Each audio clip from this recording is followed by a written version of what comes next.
Thank you for tuning in to Captain John's Salt Life. I am Captain John.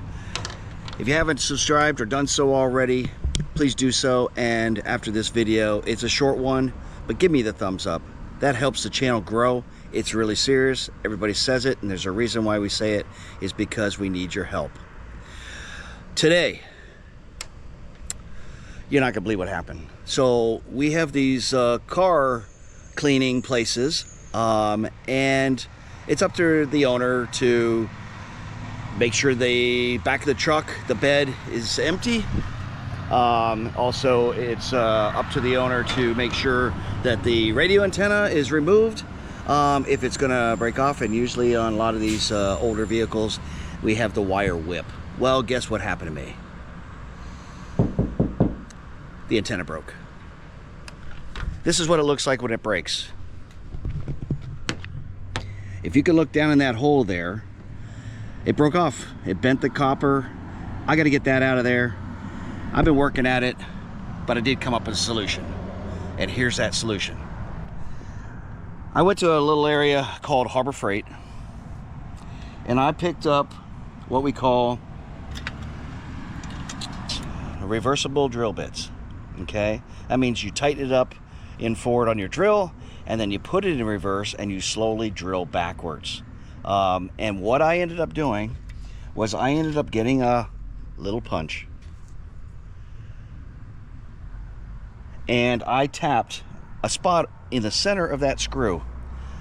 But I also, as you all know, my favorite lubricant is what they call T9.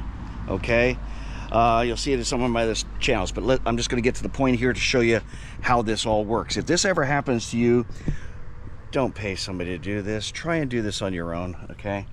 I really don't know how this is going to work out, but between the T9, driving in to get the drill bits, tapping a hole in there, I have got my drill bit in my drill, and it's the second to the smallest one.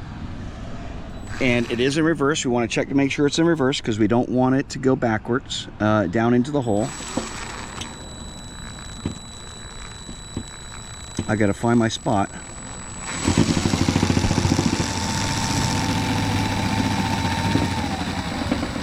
Are you watching that? The vibration.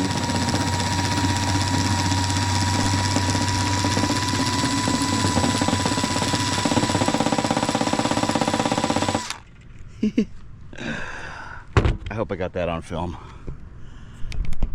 Watch this. Now you don't want to drop it, but look at that. There's no rust. It is stainless steel. I put a little hole in the end of it, centered it, vibrated it out of the hole, and that T9 is still lubricant. See that black dot on my finger? That's the T9 lubricant. Blow that out of there. And that saves you, I don't know, $75 to $100. That's how you remove a broken antenna. Now, we don't want to do it again, so we're going to buy a smaller, shorter antenna that is known to go through these car washes without getting it all beat up. I hope you like that. Watch my other videos, and definitely after each one of them, give that thumbs up. Let me know on a comment below on how you like that little trick. It could happen to you. I've never had it happen to me, and this is my experience on how to do it. All right, and I hope you pass it on to somebody else, save them a buck or two. Right now, I'm Captain John, out.